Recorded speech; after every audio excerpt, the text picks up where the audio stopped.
Hello दोस्तों, नमस्कार। Welcome back to क्यूरियसरी for the daily dose of Indian football.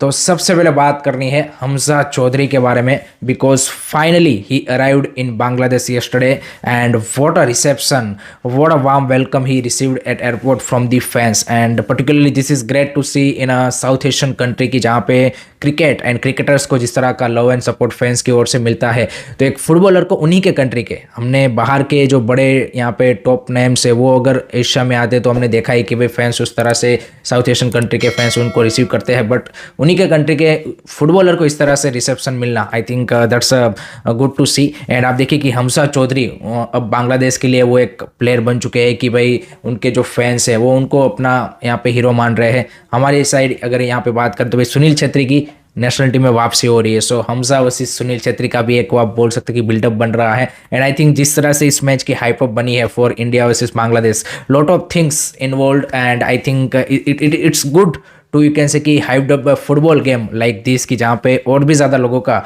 Interest बढ़ रहा है। एंड हमजा चौधरी ने यहाँ पे बोला कि definitely we will try to win against India, so I think let's see कि उनके आने से उनकी टीम में कितना कॉन्फिडेंस आएगा, किस तरह से वो खेलेंगे, वो सारी चीज़ें तो हमें जब वो 25 को हमारे सामने परफॉर्मेंस देंगे तब पता चलेगा। लेकिन डेफिनेटली एक हाइप अप बन चुकी है, एक बिल्डअप बन चुका है। They are pushing their story, Bangladesh के फैंस, इधर से इंडियन फैंस अपनी ओर से डिफेंड कर रहे हैं कि भाई एक प्लेयर आने से कोई फर्क नहीं पड़ता। तो दोनों तरफ से यहाँ पे फैंस के बीच में एक वो आप बोल सकते हैं कि वो छिड़ चुकी है एंड अच्छा बिल्डअप हुआ है। So I am really excited for this match.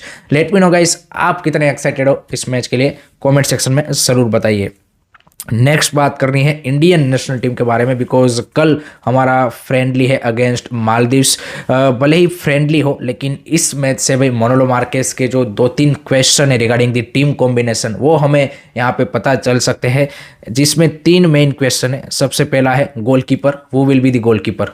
यहाँ पे अमरिंदर सिंह होंगे, गुरमीत सिंह होंगे या फिर Vishal Kaith finally get a nod for the national team starting 11 position. So क्योंकि गुरप्रीत सिंह संधू नहीं है, सो आई थिंक ये हमें मालदीव्स के सामने पता चल जाएगा, क्योंकि आई डोंट सी कि भाई वो मालदीव्स के सामने डिफरेंट गोलकीपर खिलाएंगे और बांग्लादेश के सामने डिफरेंट। आई थिंक उनकी जो प्रीफरेंस होगी मोनोलो मार्केस की वो हमें कल के मैच से पता चल जाएगी कि भाई this will be our goalkeeper in this 2 matches. तो उसमें मैं देखना चाहता हूँ कि भाई किसके साथ वो स्टार्ट करते हैं। Vishal Kaith obviously will be the choice होने चाहिए, बट लेट्स सी क्या कोई हमें लास्ट मोमेंट पे सरप्राइज मिलता है कि नहीं मिलता।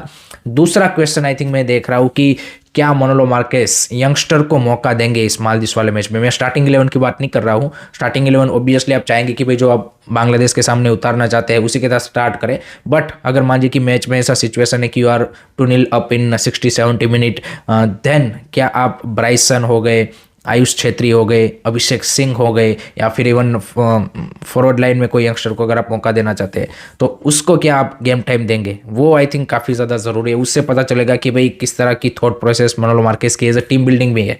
सो आई थिंक एंड क्या वो टेस्ट करना चाहते हैं इन यंगस्टर को कि भाई क्या ये प्लेयर रेडी है फॉर द इंटरनेशनल लेवल, वो देखना काफ़ी इंटरेस्टिंग होगा। तो मालदीव्स के सामने लेट्स सी इन 3-4 यंगस्टर में से किन को मौका मिलता है, कौन नेशनल टीम के लिए डेब्यू करता है। एंड तीसरा इन सबसे बड़ा क्वेश्चन कि भाई सुनील छेत्री को किस तरह से वो ये जो मालदीव्स वाला गेम है उसमें यूटिलाइज करते हैं। उससे भी हमें अंदाज़ा लग जाएगा कि भाई आगे आने वाले मैचेस में how is gonna use Sunil Chhetri. क्या 90 मिनट उनको खिलाएंगे, क्या ऑफ द बेंच लेके आएंगे, इरफान एडवर्ड को कितना चांस मिलेगा, क्या कॉम्बिनेशन होगा। सो आई थिंक ये 2-3 काफ़ी इंपॉर्टेंट क्वेश्चन है जो हमें कल मालदीव्स के सामने जब हमारी टीम खेलेगी तब हमें पता चलेगा कि भाई what is exactly मोनोलो Marquez is thinking about this. And दूसरा एक जो ट्रेनिंग ड्रिल्स के हम वीडियो देख रहे हैं उससे थोड़ा सा अंदाजा ये लग रहा है कि जो फ्रंट 3 है वो शायद लिस्टन, मनवीर एंड सुनील छेत्री हो सकते हैं, जिस तरह के ड्रिल्स हमें दिख रहे हैं। सो ये भी एक पॉसिबिलिटीज अभी बन रही है, बट ऑब्वियसली कल ही पता चलेगा कि what will be the starting 11। आपके क्या थॉट्स है, आपके क्या ओपिनियन है रिगार्डिंग दिस, कमेंट सेक्शन में बिल्कुल बता दीजिएगा। नेक्स्ट उसके बाद बात करेंगे आईएसएल की अटेंडेंस के रिगार्डिंग। नंबर्स निकल के आए हैं for this season league phase में जो सारे क्लब्स की है एंड ओवरऑल एशिया में कहाँ पे स्टैंड करती है आईएसएल। तो पहले अगर हम एशिया की बात करें तो भाई आईएसएल की एवरेज अटेंडेंस 11,000 समथिंग है, जो कि ओवरऑल एशिया में भाई 4th लीग है आफ्टर चाइनीज सुपर लीग की जिनकी ऑलमोस्ट 25,000 है, then J league, K league and then ISL आती है। So in that perspective definitely it's a good number, but obviously अगर आप जे लीग, के लीग को कंपेयर करेंगे तो वहाँ की भाई पॉपुलेशन और सारी हिसाब से भाई still we are lagging China की। यहाँ पे अच्छी खासी 25,000 is a good number. So उन्हीं के समवेयर अराउंड हमें भी होना चाहिए, but that's the thing. And दूसरा यहाँ पे ओवरऑल अगर आप लास्ट सीजन की एवरेज अटेंडेंस से देखें तो हमारी कम हुई है। Last season I think it was somewhere around 12,000, उससे पहले 13,000 थी, तो गिरावट आई है। अगर आप क्लब वाइज देखें सभी क्लब्स की एवरेज अटेंडेंस, तो आप देखिए मोहन बगान is the top of the list with the 35,000। Last season से थोड़ा सा ही जंप हुआ है 2.5% के अराउंड। उसके बाद ईस्ट बंगाल है सेकंड पोजीशन पे, देन है Kerala blaster. But Kerala blaster का आप देखिए कि भाई सबसे बड़ा यहाँ पे आप बोल सकते कि लॉस हुआ है, या फिर जो सबसे ज़्यादा आप बोल सकते कि कम हुई है अटेंडेंस, क्योंकि last season somewhere around 27-28,000 fans उनके ऑन एन एवरेज आते थे। बट इस season due to the issue with management and everything teams performance वो घट के हो चुका है 14,000-15,000, तो 42% की गिरावट वहाँ पे आई है। Biggest gainer is obviously north east United FC because of their performance this season. दुरान कप जीता तो फैंस में वो एक्साइटमेंट थी, एंड इसीलिए आप देखिए कि 94% का जंप, यानी कि हमने देखा था भाई पिछले 2 सीजन में 500, 600, 700, 1000 लोग ही उनके मैचेस देखने आते थे, बट इस सीजन 10,000 तक को नंबर गया है। सो 94% का उन्होंने जंप लगाया। उसके अलावा Goa has a very good attendance this season. Start अच्छा नहीं हुआ था, लेकिन उसके बाद उनकी अटेंडेंस धीरे धीरे काफ़ी रैपिडली बढ़े 10,000 का around. Bengaluru FC, Odisha FC, इन सब ने अच्छा यहाँ पे जंप दिखाया है, but overall attendance is 11,000। So those are the number for ISL attendance regarding this season। आपके क्या ओपिनियन है रिगार्डिंग दिस, कमेंट सेक्शन में ज़रूर बताइए।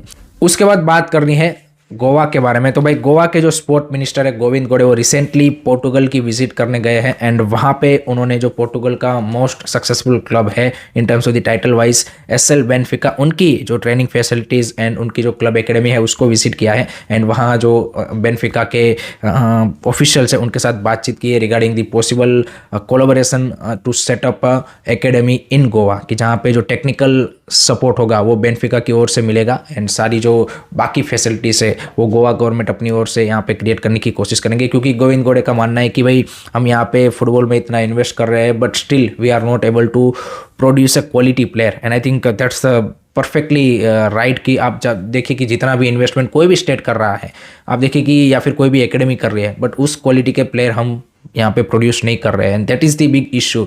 And Benfica as we all know कि भाई यूरोप में टैलेंट सप्लाई करने के लिए भाई फेमस क्लब है, जिस तरह के प्लेयर वहाँ से निकल के आए हैं। आप बर्नार्डो सिल्वा से लेके जाओ फिलिक्स, और आप देखें कि जिस क्वालिटी के प्लेयर उन्होंने प्रोड्यूस किए हैं, सो डेफिनेटली उनका अगर टेक्निकल सपोर्ट यहाँ पे उनके कोचेस करिकुलम वो अगर यहाँ पे मिलता है एंड उसके थ्रू प्लेयर डेवलप होते हैं, देन वी कैन एक्सपेक्ट कि भाई in upcoming years we might get a better player. So अभी तो इनिशियल डिस्कशन ही हुआ है। ऑब्वियसली गोवा के जो स्पोर्ट मिनिस्टर है वो अपनी गवर्नमेंट से बातचीत करेंगे, एंड उधर से बेनफिका का किस तरह से रिस्पॉन्स आता है, सारी चीज़ें होने के बाद ये सारी चीज़ें और ज़्यादा मटेरियलाइज या फिर एग्जीक्यूशन स्टेज पे जाएगी। बट आई थिंक इस तरह की पॉसिबल कोलेब्रेशन अगर होती है एंड उससे कुछ ऐसा आउटकम मिलता है, देन डेफिनेटली, या फिर इनका जो एम है वो ऐसा है कि बेटर प्लेयर प्रोड्यूस करे, ऐसी एकेडमी सेटअप करनी है, then I think it will be a great thing. Last में बात करते हैं आई लीग के बारे में। तो भाई आई लीग में कल खेले गए मैच में गोकुलम केरला ने 3-1 से नामधारी एफसी को हराया है, एंड उनकी जो पोजीशन है उनको और ज़्यादा उन्होंने टॉप 3 टॉप 4 में यहाँ पे मजबूत किया है। So they are pushing, they are giving a fight to Real Kashmir, Inter Kashi and Churchill Brothers to get that spot. But matches काफ़ी कम बचे हैं, सो उनको एक्सपेक्ट करना पड़ेगा कि भाई चर्चिल ब्रदर, इंटरकाशी या फिर रियल कश्मीर अपने पॉइंट ड्रॉप करे, तब जाके उनके कुछ चांसेस टाइटल के लिए यहाँ पे पॉसिबिलिटीज़ बन सकती है। तो उनको तो अपने रिमेनिंग मैचेस जीतने ही जीतने हैं गोकुलम केरला को, लेकिन उनको ये भी यहाँ पे देखना है कि भाई जो उनसे टॉप आगे 3 टीमें हैं वो भी अपने पॉइंट्स ड्रॉप करे, तब जाके उनका चांस बनेगा। सो आई लीग भी यहाँ पे काफ़ी इंटरेस्टिंग फेज में पहुँच चुका है in terms of the title race wise, in terms of the relegation race wise, तो वहाँ पे भी ज़बरदस्त मुकाबले में देखने को मिल रहे हैं। So that's it from my side guys regarding today's Indian football news. I hope कि आपको वीडियो पसंद आया होगा। Keep supporting Indian football, don't forget to like share subscribe curious. जय हिंद, जय भारत।